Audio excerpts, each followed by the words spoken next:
Bismillahirrahmanirrahim. Assalamualaikum warahmatullahi wabarakatuh. Pada hari ini saya akan menyampaikan materi pertemuan kelima tentang kebijakan hukum pada bentuk-bentuk kejahatan cybercrime ya. Kita ketahui sebelumnya sudah kita pelajari jika cybercrime itu adalah bentuk-bentuk kejahatan dalam dunia maya atau bentuk-bentuk kegiatan yang terjadi transaksi menggunakan internet. Salah satunya yang disebutkan kemarin oleh saya adalah penggunaan kartu kredit atau yang disebut dengan carding. Carding itu saya melakukan transaksi pembelian tapi menggunakan kartu kredit orang lain, misalnya itu pelakunya. Nah, bentuk-bentuk kejahatan lainnya mungkin masih bisa banyak ya. Contoh kayak judi online atau gambling. Terus yang ketiga, pencemaran nama baik di sosial media itu diatur juga dengan kebijakan hukum ya di cybercrime. Adapun pembahasan yang pertama adalah cyber law, kedua adalah ruang lingkup dari cyber law, dan yang ketiga adalah pengaturan cybercrime dalam Undang-Undang Informasi Transaksi Elektronik. Dan yang keempat adalah celah hukum pada cybercrime. Nah, Undang-Undang ITE adalah undang-undang yang akan kita gunakan atau undang-undang yang akan dijadikan pedoman ketika terjadi pelanggaran kejahatan di dunia cyber. Ya.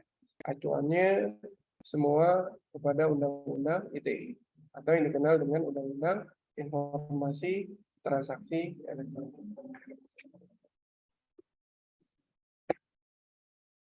Nah, apa sih sebenarnya di sini cyber law? Cyber law di sini adalah hukum yang mengatur bentuk-bentuk kejahatan di dunia maya ya, atau di dunia cyber. Ya. Alasan cyber law diberlakukan menurut Stompul di sini pertama, masyarakat ada di dunia virtual ialah masyarakat yang berasal di dunia nyata yang memiliki nilai dan kepentingan. Jadi yang menggunakan internet itu adalah orang yang berasal dari dunia nyata. Ya. Jadi semua memiliki kepentingan, misalnya mencari informasi, melakukan transaksi, ya. Jadi perlu katanya diatur oleh undang-undang. Dua, meskipun terjadi di dunia virtual, transaksi yang dilakukan oleh masyarakat memiliki pengaruh dalam dunia maya. Jadi kegiatannya tidak kasat mata, tidak dipegang, terus tidak berbentuk, tapi efeknya ada.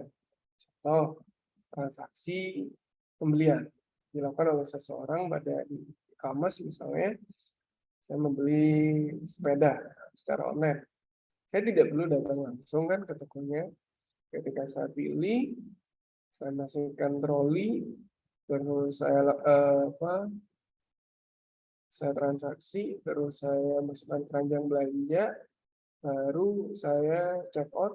Nah, muncul tagihan, saya transfer, semua dilakukan dalam bentuk online. Tidak perlu datang langsung ke toko, tidak ketemu dengan penjualnya, itu ya. Jadi dilakukan dalam dunia virtual, tapi pengaruhnya ada dalam dunia nyata. Tiba-tiba uang yang ada di tabungan saya berkurang karena untuk transfer, tiba-tiba saya mendapatkan sepeda ke rumah saya, dikirim ke rumah saya. Jadi kegiatannya tidak kelihatan, tapi dampaknya itu ada. Nah, itu juga perlu diatur oleh undang-undang. Ya. Nah, apa sih sebenarnya cyber law di sini? Cyber law adalah hukum yang digunakan di dunia cyber atau dunia maya yang umumnya diasosiasikan dengan internet. Diasosiasikan di sini maksudnya adalah diatur, dihubungkan dengan internet. Pengguna internet itu diatur dengan cyber law. Hati-hati ya ketika Anda update status, ya, update status membawa nama orang atau menjelek-jelekan orang di sosial media, itu bisa kita kena pasal pencemaran nama baik. Semua itu diatur oleh undang-undang yang ada di cyber law. Salah satunya tadi dituangkan di Undang-Undang ITE ya. Cyber law merupakan aspek hukum yang ruang lingkupnya meliputi setiap aspek yang berhubungan dengan orang perorangan. atau subjek hukum yang menggunakan dan memanfaatkan teknologi internet yang dimulai pada saat mulai online dan memasuki dunia cyber atau dunia maya. Ketika kita sudah klik connect, kegiatan kita, aktivitas kita, apa yang sudah kita lakukan, itu diatur oleh undang-undang cyber. Ya. Tuh. Jadi segala tindak tanduk kegiatan kita ya, itu di internet, download, upload, browsing, ya, chatting, itu semua diatur dengan undang-undangnya. Nah, ini adalah ruang lingkup atau apa saja yang menjadi bagian dari cyber law. Ya. Yang pertama adalah hak cipta atau copyright. Yang kedua adalah hak merek, hak dagang ya kita sebutnya. Tiga adalah pencemaran nama baik. Yang keempat adalah fitnah, penistaan, dan penghinaan. Yang kelima adalah serangan terhadap fasilitas komputer seperti hacking, virus, illegal access. Dan yang keenam adalah pengaturan sumber daya internet seperti IP address, domain name. Dan yang ketujuh adalah kenyamanan individu atau yang kita sebut dengan privasi. Ya. Bedakan ya, ada privasi terus ya privasi ya berhubungan dengan pribadi, yang berhubungan dengan pribadi ya, itu tidak boleh dikatakan umum ya, atau terbuka untuk kan privasi ya. Kayak nomor induk KTP, nah, terus user password, nah itu tidak boleh dikatakan karena itu adalah privasi ya.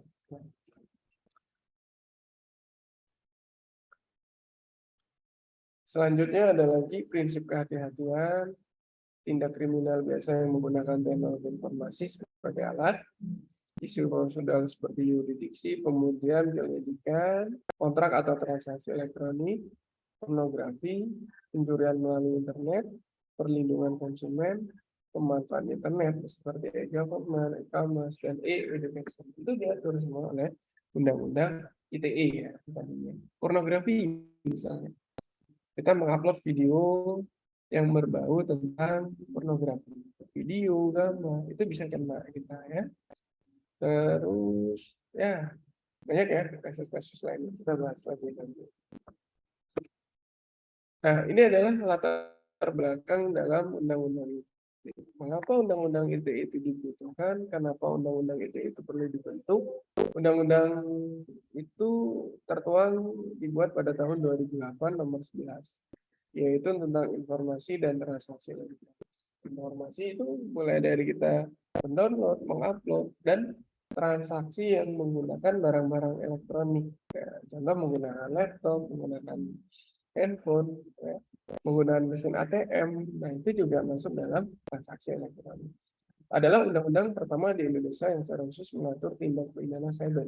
Jadi undang-undang ini itu adalah undang-undang pertama yang dikeluarkan atau dibuat untuk menangani kejahatan dalam dunia maya. Berdasarkan surat presiden di sini tertuang ya, disahkan pada tanggal 5 September 2005, naskah undang-undang secara ini disampaikan kepada DPR, baru tanggal 21 April itu disahkan oleh DPR, diketok ya, baru berlaku ya. Dua penguatan besar dalam undang-undang itu adalah pertama adalah pengaturan transaksi elektronik. Kegiatan kita menggunakan elektronik selama online itu diatur oleh Undang-Undang ITE. Kedua adalah tindak pidana cyber seperti tadi hacking, ya, pencurian data, terus ya kejahatan dalam dunia maya tadi, gambling, judi online, menggunakan koneksi internet, terus pencemaran nama baik, ya, itu masuk dalam tindak pidana cyber. Pencemaran nama baik dalam artian kita upload di media ya, di media sosial, di Facebook, Twitter, terus ya di sosial media, di Facebook misalnya, atau di WhatsApp ya itu bisa. Nah, ini adalah tindak pidana yang ya, diatur ya dalam bab 7, tindak pidana berhubungan dengan aktivitas ilegal. Aktivitas ilegal tadi adalah kita mengambil atau mendownload tanpa izin, ya. Atau menyebarkan informasi yang tidak diketahui oleh si pemiliknya. Ya. Pertama, distribusi atau penyebaran transmisi dapat diakses konten ilegal, kesusilaan, perjudian, berita bohong. Jadi, informasi yang berkaitan dengan misalnya kesusilaan, ya, berbuat susila, ya, berbau pornografi, kita upload. Dua adalah perjudian, judi online, ya. Misalnya, ya judi online misalnya yang dipertaruhkan adalah tim kesayangan, tapi sepak bola atau pacuan kuda atau bentuk-bentuk judi lainnya. Ya. Terus berita bohong atau yang kita kenal dengan hoax, ya.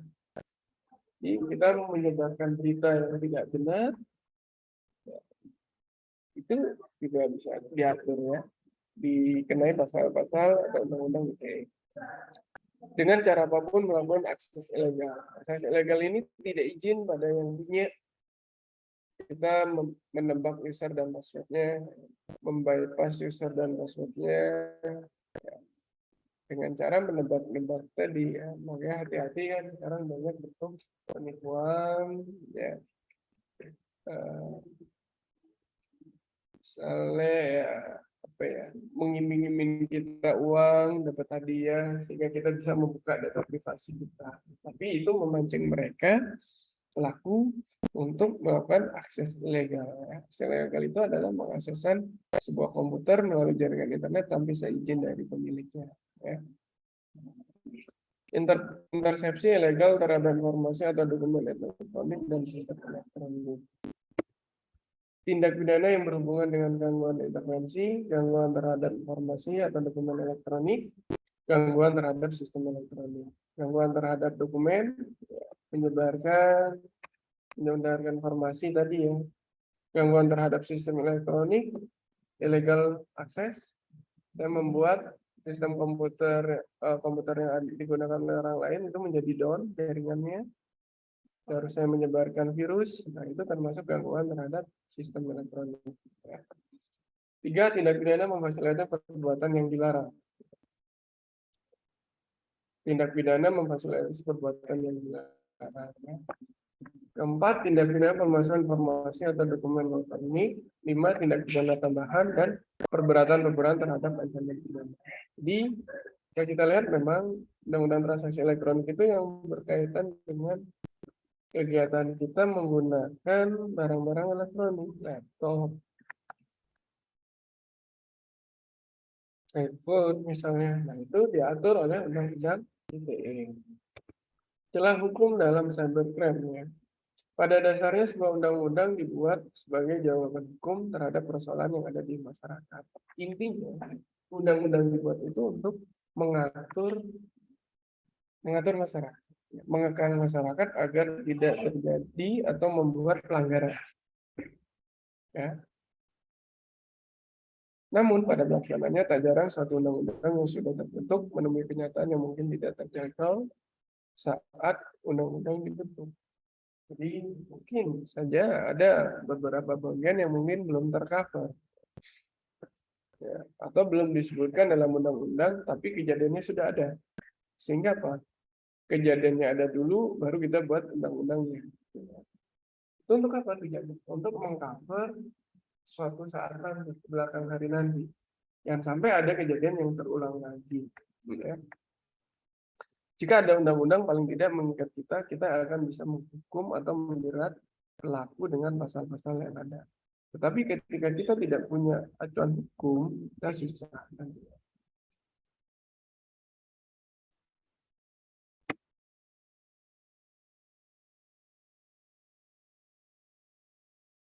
Nah, faktor-faktor yang mempengaruhi munculnya kenyataan di atas.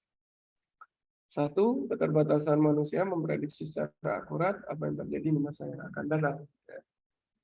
Jadi, kita punya keterbatasan. Meskipun seorang pakar, keterbatasan mungkin tidak, ya itu keterbatasan. Tidak terpikirkan ke depannya nanti itu seperti apa. 2, kehidupan masyarakat manusia baik sebagai kelompok dan bangsa. Jadi manusia itu hidup secara individu dan secara berkelompok. Jadi bisa saja muncul bentuk-bentuk pelanggaran itu pada saat dia berkelompok. Tiga, pada saat undang-undang diundangkan langsung konservatif. Jadi pada saat undang-undang diundangkan itu langsung diturunkan, langsung diterapkan, ya. Nah, menurut Suharyanto, beberapa undang-undang ITE yang pertama ada pasal pornografi, pasal perjudian, pasal penghinaan dan pencemaran nama baik, pasal pencemaran atau pengancaman melalui pencemaran berita bohong dan penghasutan melalui internet, provokasi melalui internet. Ini adalah bentuk-bentuk juga yang diatur oleh undang-undang ITE. Pemerasan atau pengancaman melalui internet bisa saja terjadi. Misalnya si calon korban itu adalah orang kaya. Terus kita buat seakan-akan alur cerita atau skenario memojokkan dia untuk melakukan apa ya? Dia sudah melakukan selingkuhan misalnya ya. Jadi kita mengancam dengan cara misalnya jika tidak memberikan uang akan diserahkan bukti-bukti ini. Misalnya. Nah itu saya sepakat kalau itu adalah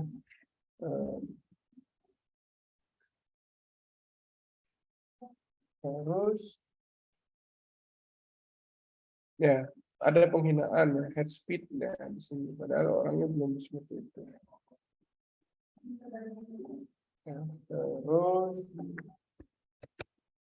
nah ini adalah pasal-pasalnya, ada pasal 27 ayat 1 Undang-Undang ITE. Setiap orang dengan sengaja dan tanpa hak mendistribusikan dan mentransmisikan ya. Pertama pihak yang memproduksi dan yang menerima serta yang pertama pihak yang memproduksi dan yang menerima. Jadi yang kena pasal itu ada yang mengeluarkan informasi. Ya. Pasal 27 ayat 2 yang menyebarkan, mendistribusikan itu maksudnya adalah menyebarkan.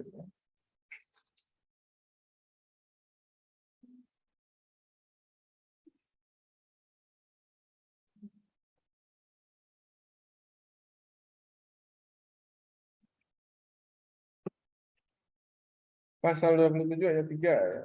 Sini ya, dia dikenai pasal jika memiliki kekuatan penghinaan.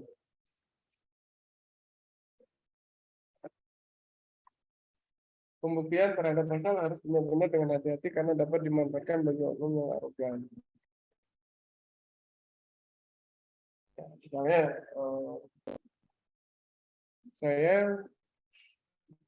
saya menilai orang lain, saya upload di Facebook misalnya, dengan tentunya penilaian yang salah. Bisa saja bentuk-bentuk tadi seperti saya itu diambil oleh yang paling tua, ya. Terus selanjutnya pasal ayat 4 terdapat muatan pemerasan atau ancaman. Jadi, ada ancaman itu diatur juga oleh undang-undang. Nah, di sini undang-undang ITE tidak atau belum mengatur mengenai cyber terorisme yang ditujukan ke lembaga atau ini belum terbuat ya. Pasal 28 berita bohong yang menyesatkan yang mengirim kerugian konsumen dalam transaksi elektronik.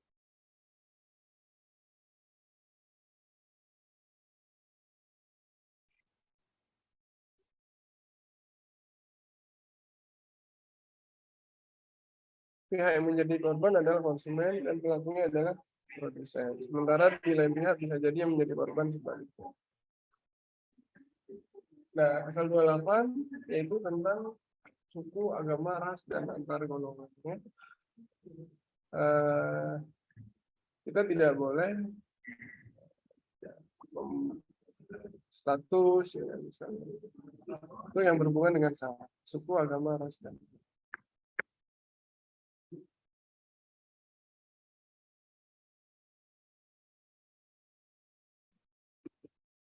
Nah, ini adalah isi pokok dari Undang-Undang ITE. Ada pasal 27, pasal 28, pasal 29, pasal 30.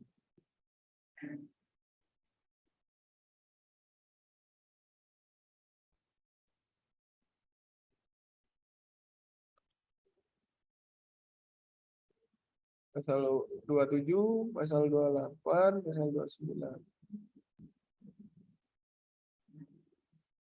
Pasal 9.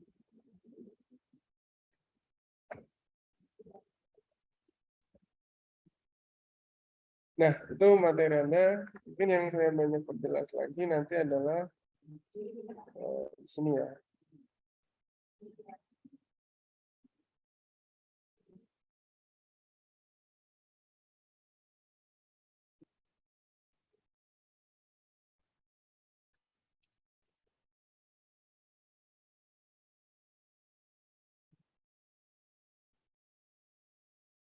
Oke, itu materialnya pada hari ini yang bisa saya sampaikan. Mudah-mudahan bisa menambahkan wawasan.